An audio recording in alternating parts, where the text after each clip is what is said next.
Hello guys, एक बार फिर मेरे यूट्यूब चैनल में आपका स्वागत है। आज मैं लेकर आपके लिए कुछ इंपॉर्टेंट क्वेश्चन जो आपके स्टेट गवर्नमेंट के एग्ज़ाम में डायरेक्टली पूछे जाने वाले हैं और अभी तक भी एग्ज़ाम में डायरेक्टली पूछे जाते हैं। बहुत सिंपल क्वेश्चन है, आरसीसी से रिलेटेड ये कुछ इंपॉर्टेंट क्वेश्चन हैं। ये वीडियो आपके लिए हेल्पफुल होने वाला है, तो चैनल को लाइक शेयर सब्सक्राइब ज़रूर कीजिएगा। चलिए तो बात करते हैं। यहाँ पे जो फर्स्ट क्वेश्चन हमारा रहेगा आज आरसीसी का, वो है minimum thickness of the load bearing RCC wall. RCC wall क्या होती है, यू नो वेरी वेल। तो यहाँ पे जो हमारा आंसर होगा वो होगा 10 सेंटीमीटर। ठीक है, ये मेरा राइट आंसर है। आप लोग अपना आंसर को कमेंट बॉक्स में ज़रूर ड्रॉप कीजिएगा, वीडियो को पॉज कीजिएगा, उससे आपकी प्रैक्टिस ज़रूर होगी। ठीक है, चलिए यहाँ पे 10 सेंटीमीटर मेरा राइट आंसर है। एक बार इसको मैं कंफर्म कर लेता हूँ।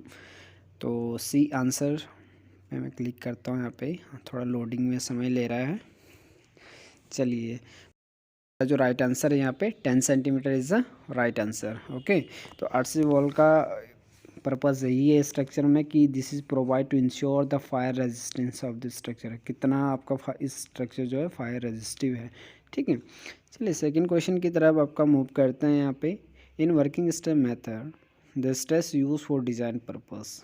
वर्किंग स्ट्रेस में जब आप डिज़ाइन करते हो स्ट्रक्चर को, तो कौन सा स्ट्रेस डिज़ाइन के लिए यूज़ किया जाता है? Yield stress, ultimate stress, permissible stress, working stress. तो यहाँ पे चारों में से मेरा जो राइट आंसर हो जाएगा परमिसिबल स्ट्रेसेस।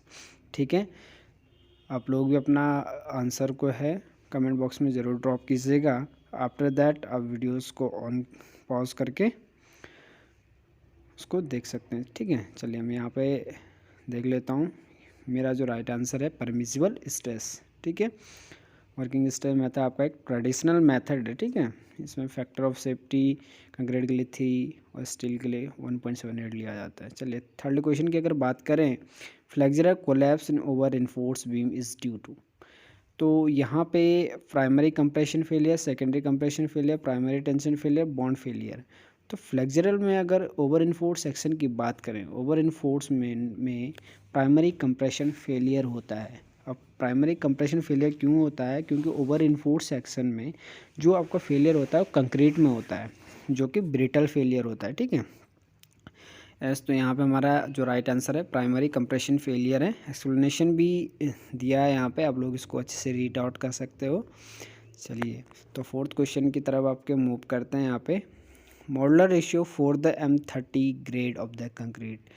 मॉडुलर रेशियो आपका 2 स्ट्रेन का बेसिकली रेशियो होता है। इसका डायरेक्ट फार्मूला भी होता है M = 280/3 सिग्मा CBC। ठीक है, तो M30 के लिए इसका जो राइट आंसर हो जाएगा मेरा 9.33।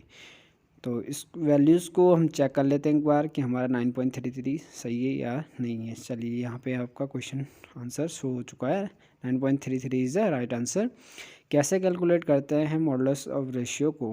मैंने आपको फॉर्मूला भी बताया था, 280/3 सिग्मा CBC। ये डायरेक्टली डिपेंडेंट होता है आपका ग्रेड ऑफ कंक्रीट पे। तो सिग्मा CBC की वैल्यू के लिए आपको क्या करना है, grade of concrete divided by factor of safety, मतलब आप कंक्रीट के लिए 3 लिया जाता है।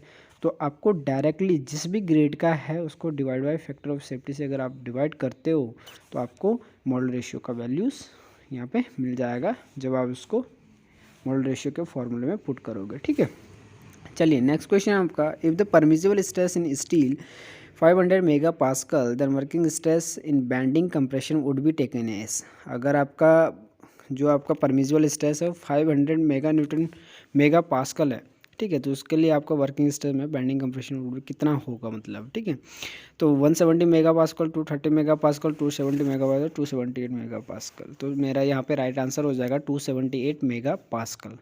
कैसे कैलकुलेट होता है? ग्रेड ऑफ स्टील 5000 दे रखा था, मैंने divided by factor of safety से इसको डिवाइड किया, तो मेरा डायरेक्ट वैल्यू मेरे को 280 की अप्रॉक्स मिल जाता है।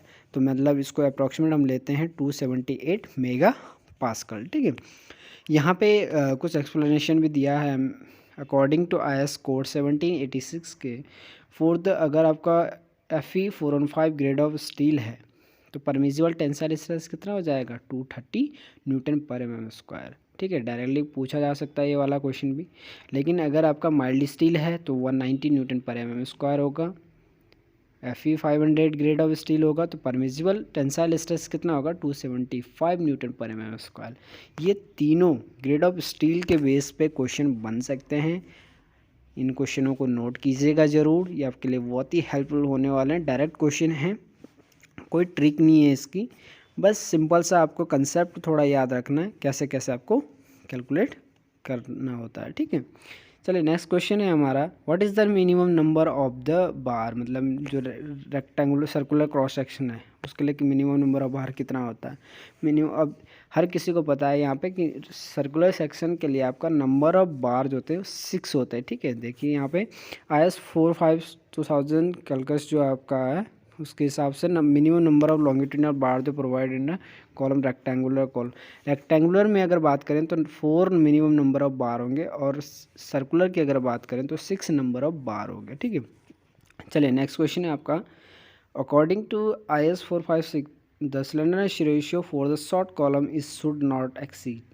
अब स्लेंडरनेस रेशियो आपका क्या होता है, ये सबसे पहले आपको पता होना चाहिए। लीस्ट इफेक्टिव डायमेंशन, जो इफेक्टिव लेंथ होती है आपका, upon the least lateral dimension का जो रेशियो होता है वो स्लेंडरनेस रेशियो होता है। शॉर्ट कॉलम के लिए शुड नॉट एक्सीड 12, 12 से ज़्यादा नहीं होना चाहिए शॉर्ट के लिए, बिल्कुल सही बात है।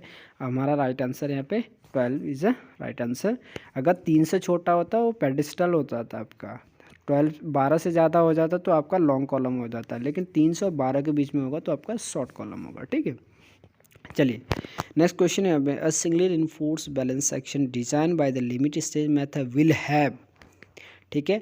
आपको स्टेटमेंट बताना है कि कौन सा स्टेटमेंट ट्रू है आपका। देखिए आपका सिंगली रिइंफोर्स्ड बैलेंस सेक्शन है, अगर उसको आपको लिमिटेड स्टेज से डिजाइन करोगे तो क्या चीज़ होगी आपके पास, लेसर डेप्थ होगा, बिल्कुल सही बात है। Design by working stage method, बिल्कुल सही बात है, ठीक है। वर्किंग स्टेज से कम डेप्थ का हमको सेक्शन मिलेगा अगर उसको लिमिटेड स्टेज से डिजाइन करते हो। Higher value of the steel compare to the design of by the working stage, बिल्कुल सही बात है यहाँ पे। तो यहाँ पे जो आपका राइट आंसर है 1 और 2, ठीक है, दोनों आपके राइट आंसर हो जाएगा, ठीक है, दोनों स्टेटमेंट सही है। तो नेक्स्ट क्वेश्चन है आपका, as per the provision of the 456 limit stage method of design beam the limiting value of the depth neutral axis in reinforced concrete beam effective depth is given.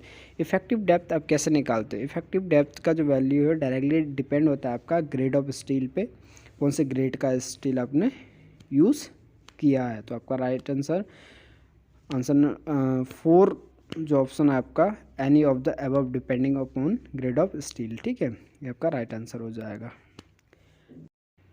चलिए इस last question का answer आप लोग मुझे फटाफट comment box में दीजिए, ठीक है। उम्मीद करता हूँ आपको ये वीडियो पसंद आई होगी। चैनल पे नए हैं तो चैनल को सब्सक्राइब लाइक शेयर ज़रूर कीजिए।